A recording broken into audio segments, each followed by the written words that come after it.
Hi, and welcome back to the channel, guys. We are continuing The Legend of Korra. This is Book 2, Chapter 5, titled Peacekeepers, which is something that we could use right now, it seems, because we're going into a full-on war between the Northern Water Tribe and the Southern Water Tribe.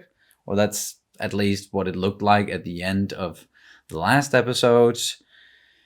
So yeah, things are not really looking up in that area. I'm sure there's a lot more to come, but let's not talk too much. Are you ready to get into this one? Yep. Yeah, right. Then let's do it. And you can, of course, always check out our full-length reactions where you can sync up the footage with your own copy of the episode. We also have early reactions for The Legend of Korra and some of the other stuff that we're doing. It's all over on Patreon, and the link is down in the description below. And here we go. Welcome home, Avatar. Thanks for starting a war. I didn't start a war. The people of the South need to see that the Avatar is on their side in the fight against the Northern invaders. That should calm them down. Nah. I gotta go to work. I better go check on my factory. I'm going to find out about this peace march. And I am dying for a pedicure. Boop. Have you ever seen Republic City at night? Sure, I live here. Have you really seen it? No? Oh yeah, that's right. I need you two to go after the Avatar. She's the only one who can open the Northern Spirit Portal. I thought. Told Korra what I thought she needed to hear. Oh, I'll find her. okay. So he lied. He does. He does still need her. How would you like your old dad to teach you how to be a master trainer? The Avatar is leading a group of Southerners in a peaceful Oh, she's protest leading against them. Chief Unalaq. Although I get why she wants to support her home. Absolutely. No surprise. Hey! Stop! Republic City Police! Oh, oh, okay. Whoa! Oh. Holy shit! Who did that?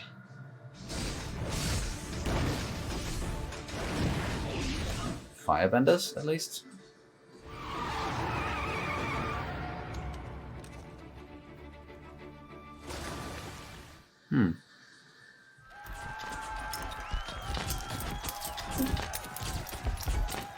Of course. That's what he meant. Being famous is like getting hit with a rock all the time. It what? Then went through kind of a tough breakup there. Was accidentally involved in a civil war. Republic City! Sometimes I actually cry myself to sleep. I guess what I missed. Back on track, back on track. Oh yeah. When in doubt, always pander to the people. Wow, I butchered that. I think I just figured out your true calling. What? Motivational speaker or Pia? PR? Oh, yeah. The Southern Water Tribe? Just a second. Keep smiling.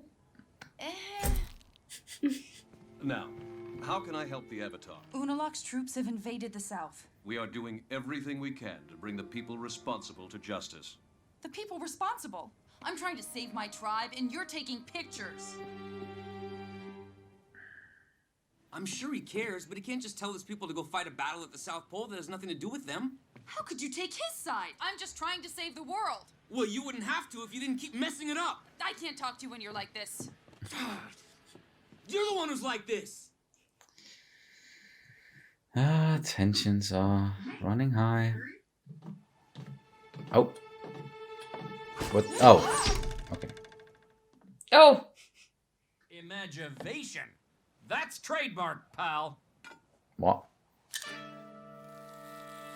Let's do this! If there's one thing I know about troops, it's that they love fighting. I know General Iroh. He might be willing to help us. A man on the inside. Perfect. Mecha tanks. We'll ship them south. You'll be making money for your company, and you'll be helping to defeat Unalaq. It's true. You can't make money during Funding a war? And As soon as people see this, They'll be lining up to fight Oh. Warlock. Julie, do the thing. We're gonna cut this footage together with scenes we shoot of our superstar Bolin here. No one will root for the North after they see the adventures of So, Raktak, propaganda? hero of the South. In a sense. Yeah. He's gonna help Asami sell her mecha tanks to the south to get General Iroh to fight Unalaq without President Raiko ever even knowing. What? That's a terrible idea. Yeah. And he's gonna put me in the movers? That's him. That's the guy that attacked the center. I gotta go show this to Beifong. Nuktuk saves the day again! You are in charge. Never forget that. You can't let him nap in the bed with you. You are the alpha lemur. He has to sleep on the floor. No. No. You sleep on the floor. Aw. Being alpha lemur is lonely. Yeah. I know. You better run that into Beifong right now. You think? Sure, you're gonna be a hero. What makes a rookie beat cop think he can interrupt my meeting with the president? He's a member of the Agni Kais. Someone must have hired him to make it look like Northerners attacked the cultural center. But how? Listen, kid, it was a Northern Water Tribe, okay? Yeah, give it a rest, Super Cap. So they in on it, or what? Seems like it. Just took the picture and just. You wouldn't happen to know if they're plotting anything that might compromise the security of Republic City, would you, officer? Wait. There's something you should know. All right. And let's say we were to accidentally run into a hostile northern blockade. We'd have no choice but to defend ourselves, wouldn't we? I guess you wouldn't. Thank you. Well, that was quick.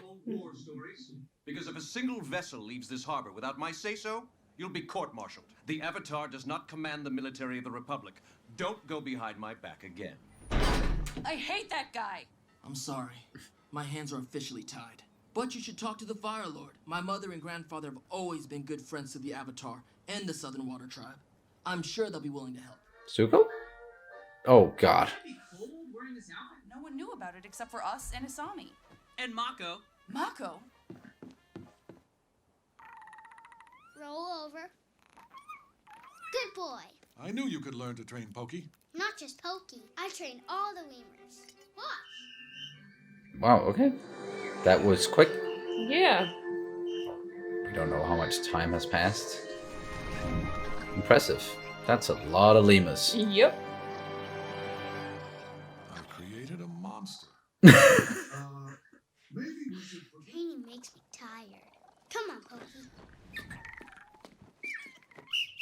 And everybody else? Yeah. What was I supposed to do? You betrayed me. Enough! Look, I have a job to do. Well, I have a job to do too, only it seems like you're always standing in the way of me getting it done. But you're not I guess if we're both doing on your our job, jobs, Korra. maybe there's no room for our relationship. Are you breaking up with me? I guess I am. Oh. She's gonna become even more unstable now. That's great. What the flameo happened here? I broke up with the Avatar. You got off easy. You should have seen Air Temple Island after Tenzin broke up with me. All right. Yeah. It is good to see Lin Beifong again, though. Yeah. Oh. Yeah. You ruined my wedding!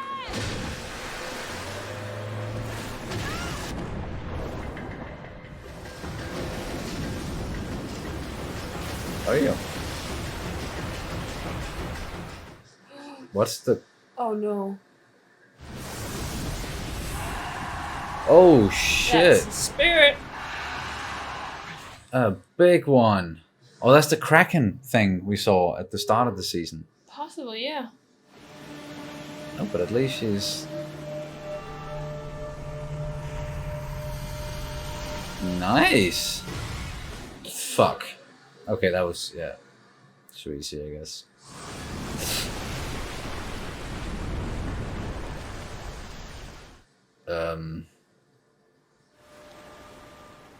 Did she just get eaten?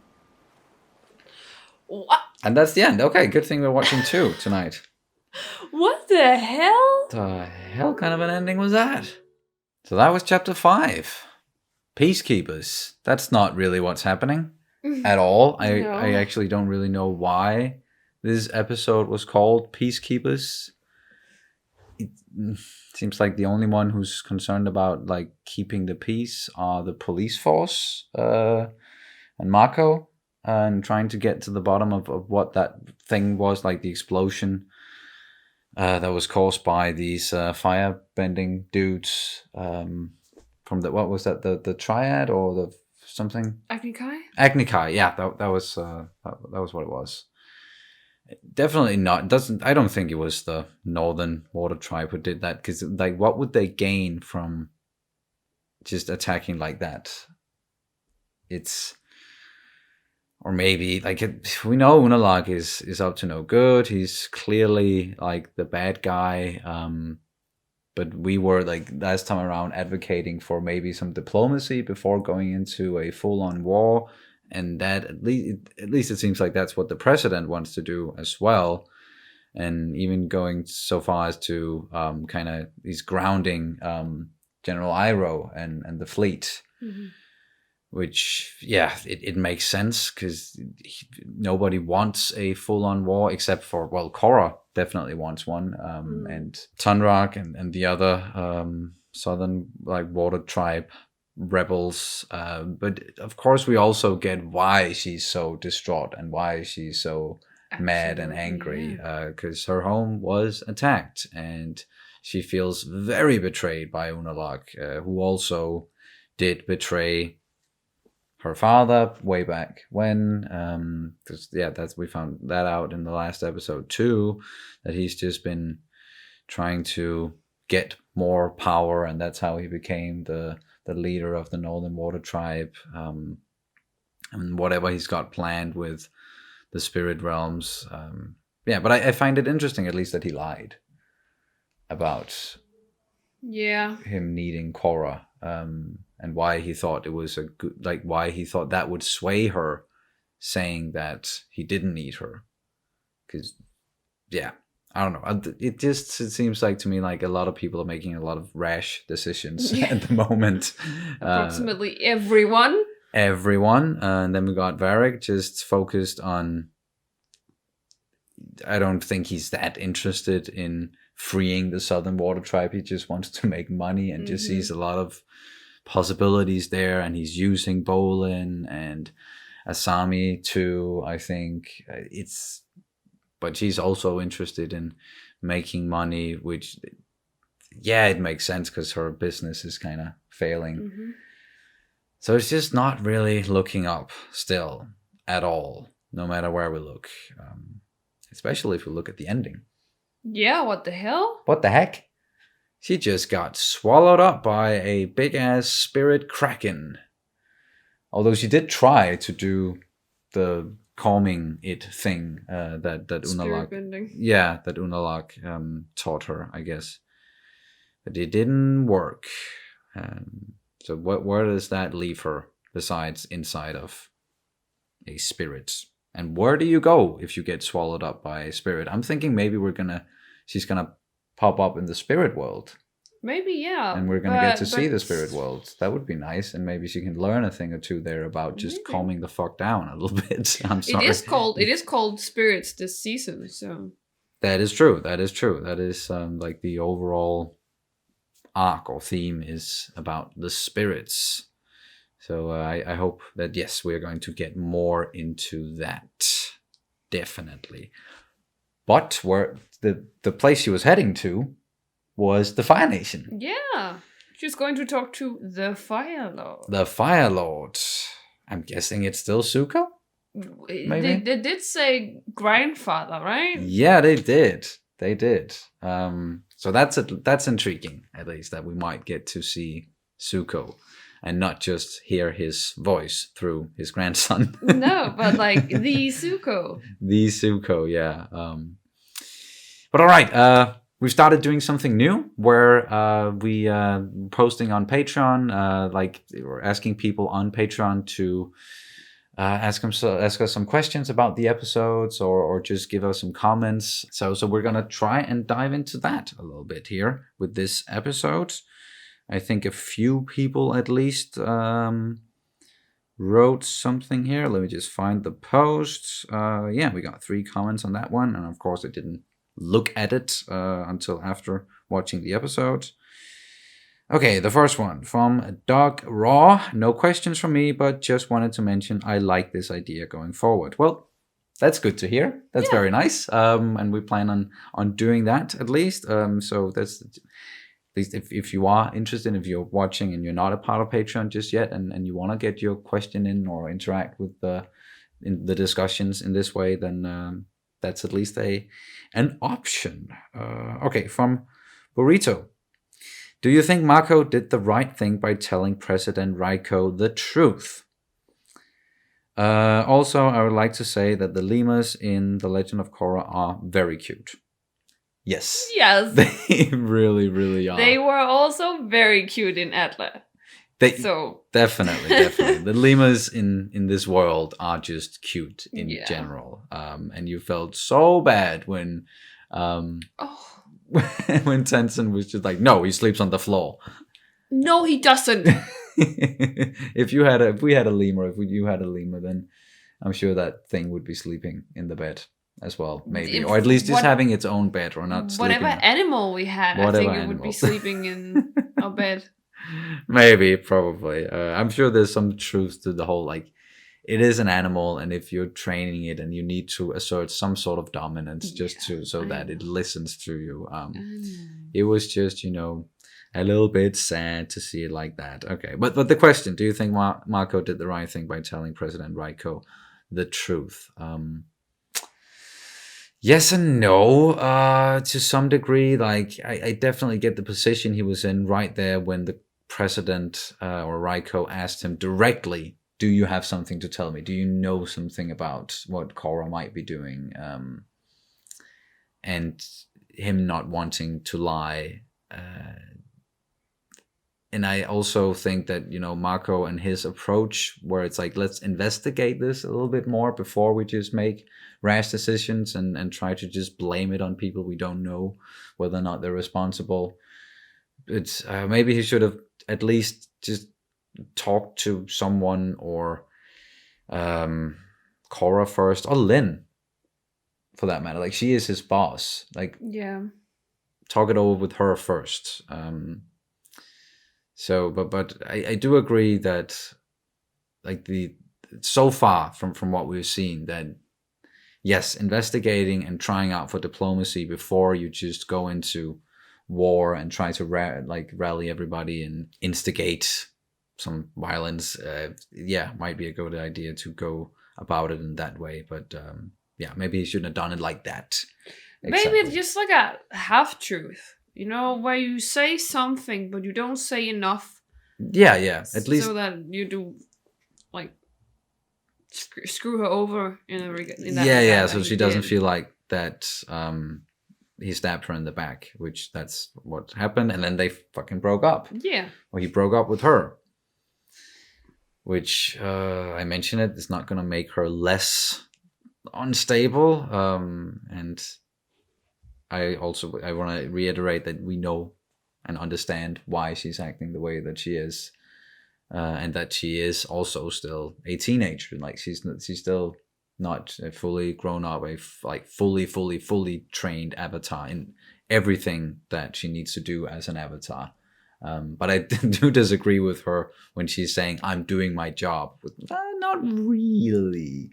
Like, you're not staying impartial, which that is what the avatar should be doing. But then if we go back to Atla, like Aang and everybody, they were, of course, going against the Fire Nation because the Fire Nation invaded everywhere. And the Northern Water Tribe, they did invade the South. But I just think there are better options right now. But I don't know. It's difficult. Yeah, and he kind of got power based on a lie. And did some really shady stuff. He certainly did.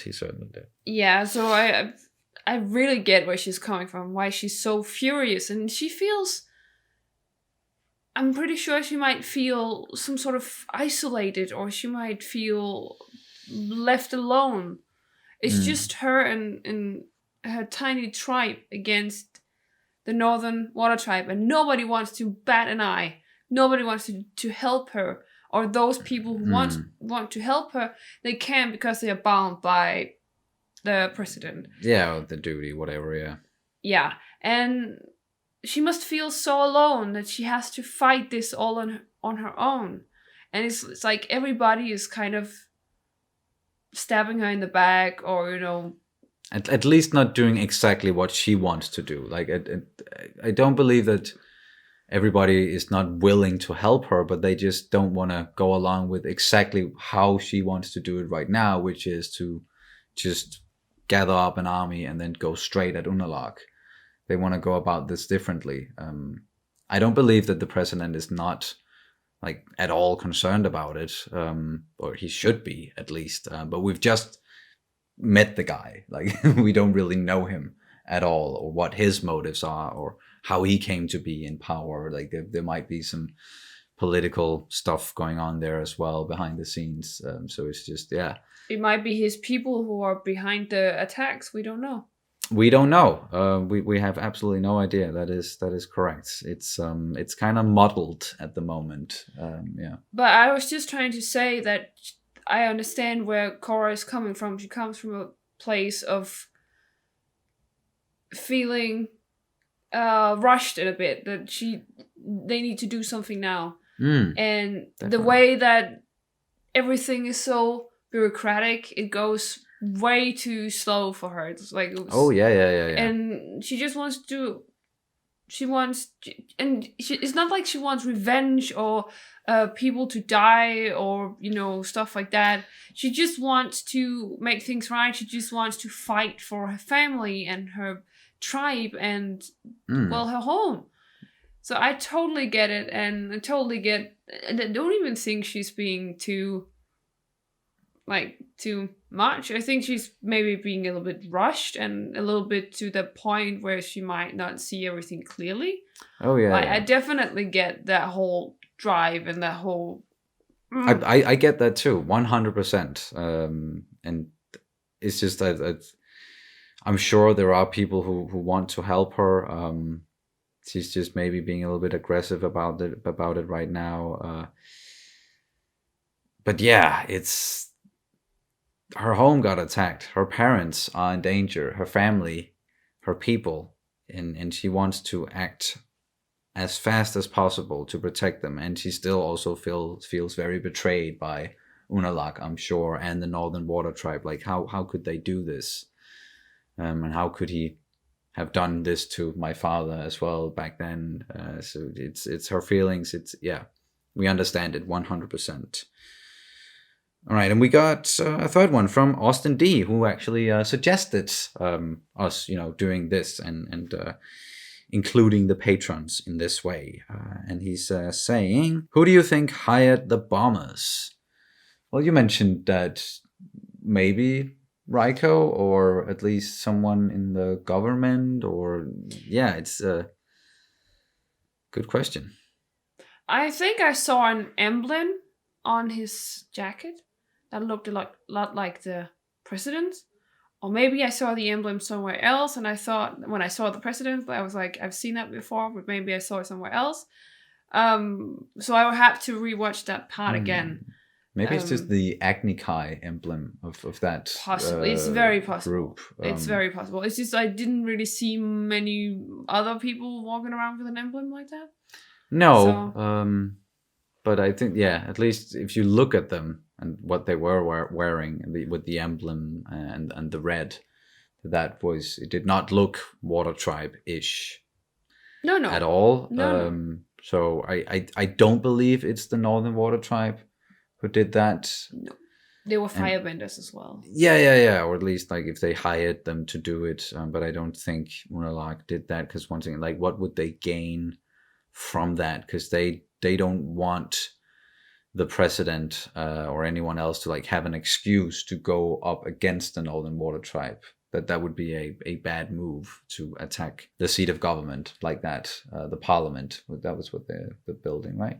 I think, at least. And then Austin is also saying, thanks again for trying this idea out. I think this will just be a good resource in case you guys want some extra stuff to discuss after episodes. Most definitely. It's going to come in real handy if there's some stuff that we don't really think about or miss or forget to talk about just overall. Then having our dear patrons helping us out is that's just great. So I hope that we can continue doing this.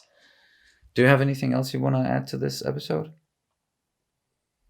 No, I don't think so. Fair enough. Then we're just gonna move straight on into the next one. It's very late here at the moment. We've been watching both WandaVision and now watching 2 episodes of Korra, and then I'm gonna go straight into editing the WandaVision stuff afterwards. But yeah, long day, long night. It happens sometimes. But that's gonna do it for this reaction and review of The Legend of Korra, Book 2, Chapter 5, Peacekeepers. Thank you guys so much for watching, and we'll see you very soon. Bye. Bye.